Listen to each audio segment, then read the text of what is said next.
Shqiptari që ndërtoi hekurudhën e parë në botë në malore, pra në për Alpe. Do t'ju tregoj këtë histori sepse sot është në ekskluziv për ju kjo histori, sepse ka të bëjë me një shqiptar.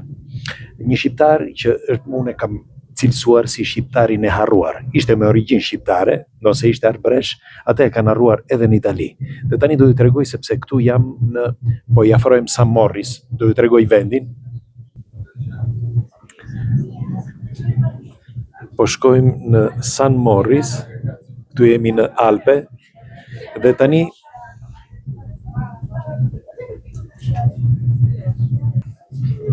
do t'ju tregoj historinë e shqiptarit tash që ndërtoi hekurudhën e parë, një gjeni, që ndërtoi hekurudhën e parë në Alpe, pra në lartësi.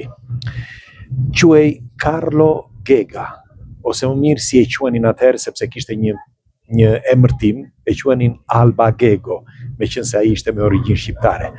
Albagego ose Carlo Gega kishte lindur në Venecia në vitin 1802. Dhe që në moshë të re, ai ndonë se studioi aty në Venecia, ishte gjeni, por ai kuptoi që ishte shumë vend i mbyllur për të, sepse në çdo ide të re që ai kishte, nëse ai kishte studiuar për inxhinieri, duke sikur ishte jashtë kohe, pra jashtë vendit, dhe nuk e merrni për bazë. Dhe ai ç'bëri? Shkoi në Austri. Po ja u tregoj këtë sepse, një sekond. La funivia che sale alla cima di Avorezza. Prisi pak. Portano a 3000 metri di altezza. Rechts sehen Sie die Luftseilbahn Lagan und links, etwas weiter vorne, die Luftseilbahn Molezza. Ja u tregoj këtë, po ja u tregoj sepse ne këtu jemi në Alpe, pra ne po ngjitemi në Alpet e Zvicrës. Dhe si ju thash, po shkojmë në San Morris.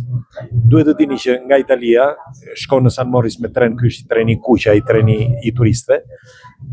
Ngjitesh, por edhe zbret. Tani është momenti i zbritjes. Shikojeni.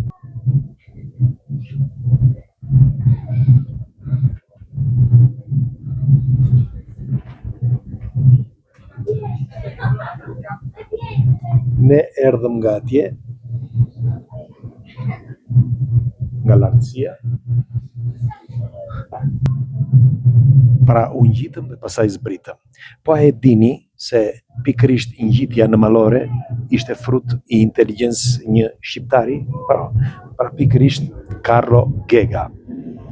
Ishte ky që ndërtoi për herë të parë hekurudhën në lartësi. Në fillim ishte jo më shumë se 2 kilometra, por fal asaj hekurudhe, pastaj aty e besuan. Në fakt, në Austri ai bëhet si një gjeni, është kthyer në legjend Carlo Gega, ose më mirë Albagego si e quanin, si i thërrisnin.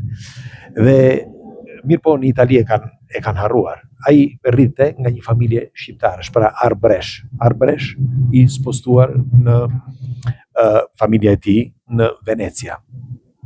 Por Carlo Gega vdiqi, për fat keq vdiq 60 vjeç, sepse tregohet nga një smundje. Megjithatë, në vendin ku ai ka lindur, pra në zonën ku ai ka lindur në Venecia, në fillim, para viteve le të themi 90, ndoshta edhe më herët, e mbanin si idhull, kurse tashmë është harruar. Madje në trojet shqiptare as nuk është përmendur kurrë Albagego.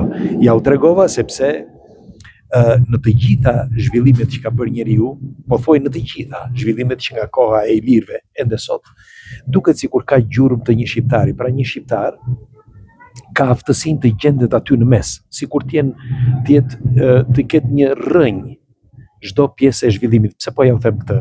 Thash që nga kohërat e lashta, në këtë rast edhe në një hekurudhë të Alpeve, si kjo këtu, të ndërtuar pikërisht nga një shqiptar, por doja të thoshja edhe në zhvillime të tjera, për shembull inteligjencë artificiale, siç e dim, Mira Murati është ajo që la gjurmët, sepse pa të nuk do të bëj ai zhvillim i inteligjencës artificiale.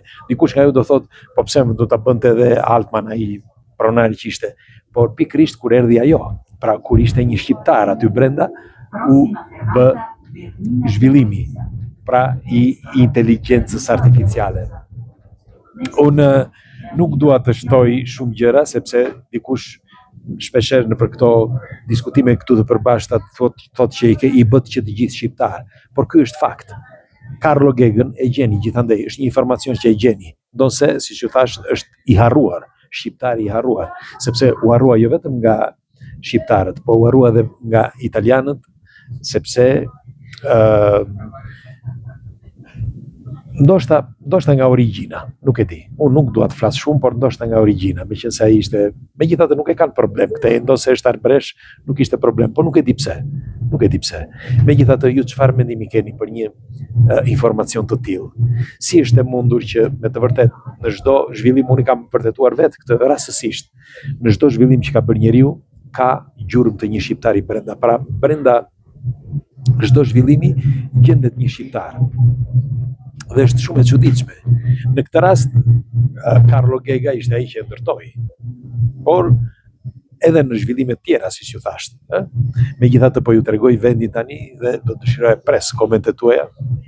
Nëse është e mundur, është vend I bukur këtu ku jemi. Thash po shkoj në Sam Morris, doja t'ja u rikujtoja.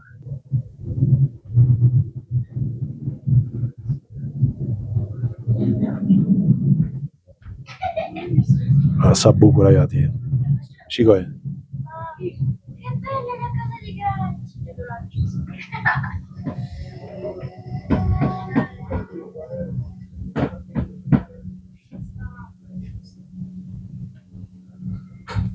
Çfarë është ajo atje?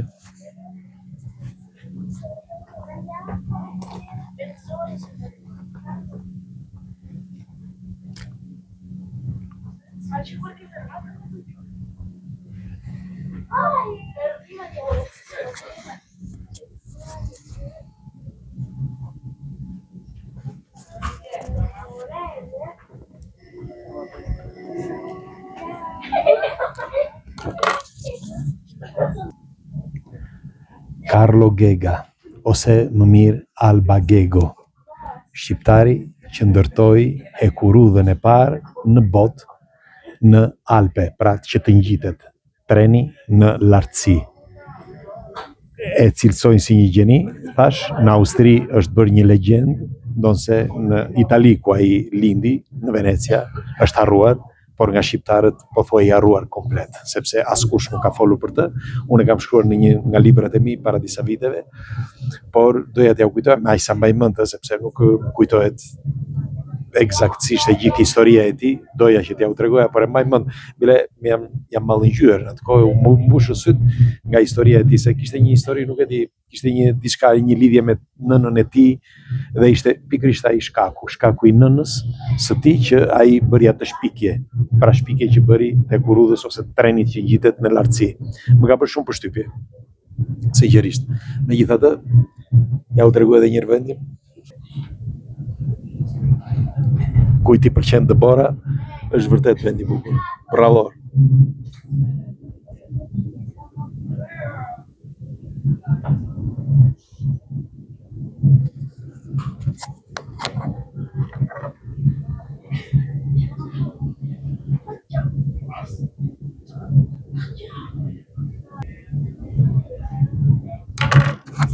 Ju përshëndes. Ju përqafoj, pres komentet tuaja. Çfarë mendimi keni? Hajde.